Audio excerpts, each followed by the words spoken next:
Assalamualaikum warahmatullahi wabarakatuh.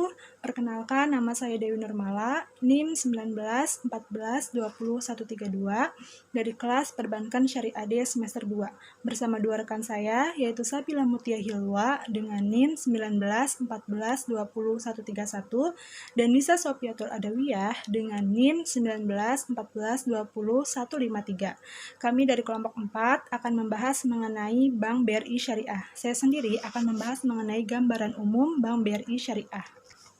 Berawal dari akuisisi atau pemindahan saham dari Bank BRI terhadap Bank Jasa Arta pada tanggal 19 Desember 2007 dan setelah mendapat izin dari Bank Indonesia pada tanggal 16 Oktober 2008, akhirnya PT Bank BRI Syariah resmi beroperasi pada tanggal 17 November 2008. Kemudian, PT Bank BRI Syariah merubah kegiatan usahanya yang semula beroperasional secara konvensional lalu dirubah menjadi kegiatan perbankan yang berprinsip syariah.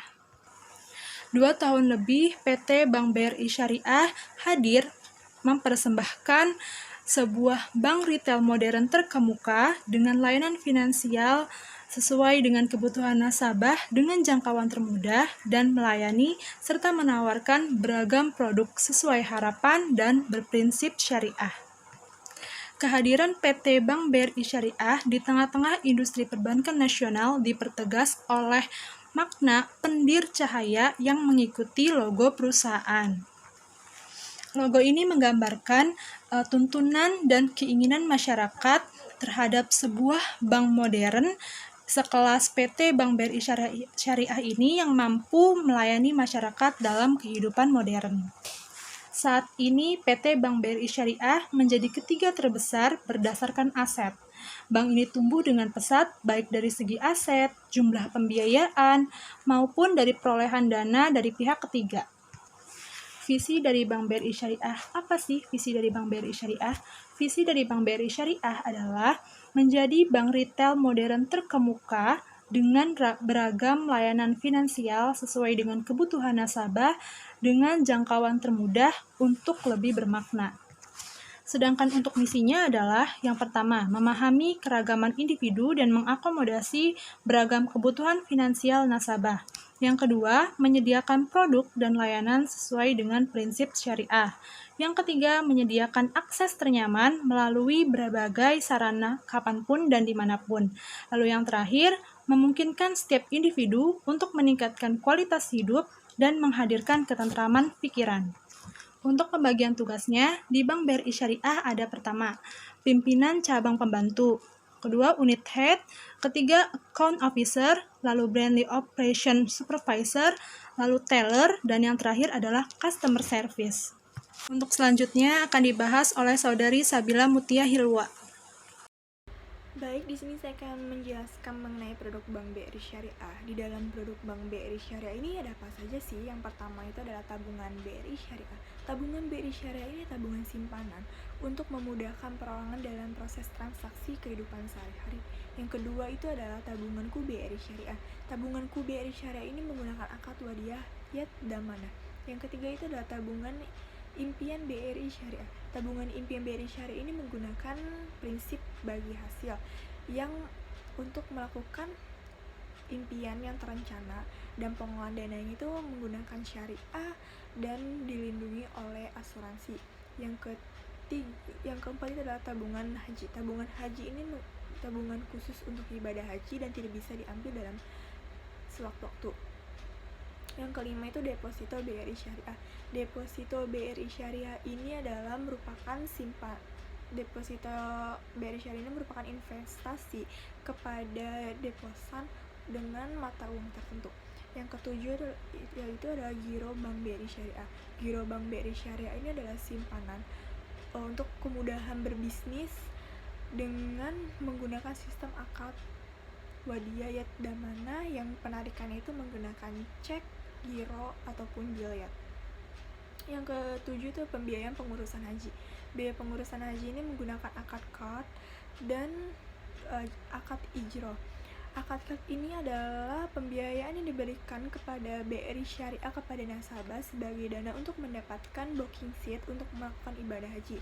Sedangkan akad ijroh yaitu adalah penawaran jasa Bank BRI Syariah untuk melakukan pengurusan memperoleh booking seat melaksanakan ibadah haji kepada nasabah. Yang ke-8 itu adalah kredit kendaraan bermotor. Kredit kendaraan bermotor ini adalah akad jual beli barang yang disepakati oleh antara nasabah dan pihak bank. Yang ke-9 itu adalah kredit kepemilikan rumah.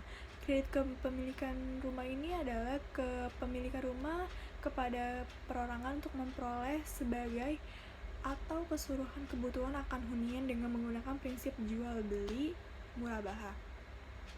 Yang ke-10 adalah pembiayaan mikro. Pembiayaan mikro ini adalah kegiatan dari PT Bank BRI Syariah untuk kepada usaha kecil, yaitu masyarakat menengah ke bawah yang mempunyai usaha. Dan selanjutnya akan dibahas oleh Nisa Sofiatul Adawiyah. Yang C. Prosedur pembiayaan murabahah BRI Syariah KCP Natar. Prosedur pembiayaan murabahah di BRI Syariah KCP Natar adalah sebagai berikut. 1.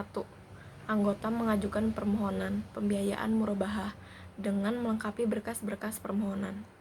Adapun syarat-syarat untuk mengajukan permohonan pembiayaan tersebut antara lain sebagai berikut. 1. Formulir aplikasi pembiayaan. 2. Akad pembiayaan. 3. Fotokopi KTP calon nasabah dan pasangannya. Yang keempat, fotokopi KK atau surat nikah atau surat keterangan belum menikah dari kelurahan. Yang kelima, surat izin usaha. Yang keenam, asuransi jiwa pembiayaan. Yang ketujuh, fotokopi SK dan slip gaji bagi karyawan swasta. Dan yang terakhir, fotokopi Karpeg Taspen dan SK terakhir bagi pegawai negeri sipil. Yang kedua, survei kelayakan anggota. Yang ketiga, hasil survei dilaporkan ke komite pembiayaan untuk meminta persetujuan. Yang keempat, setelah mendapatkan persetujuan dari komite pembiayaan, barulah permohonan dapat diproses dan dicairkan. Yang kelima, adapun batas usia calon nasabah yang melakukan pembiayaan yaitu minimal usia 21 tahun atau sudah menikah.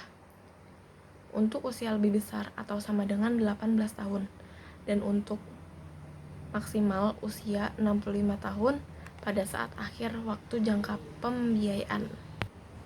Yang D. Faktor-faktor penyebab pembiayaan bermasalah. 1. Faktor internal. Yang A. Kurang baiknya pemahaman terhadap bisnis nasabah. Yang kedua, yang B.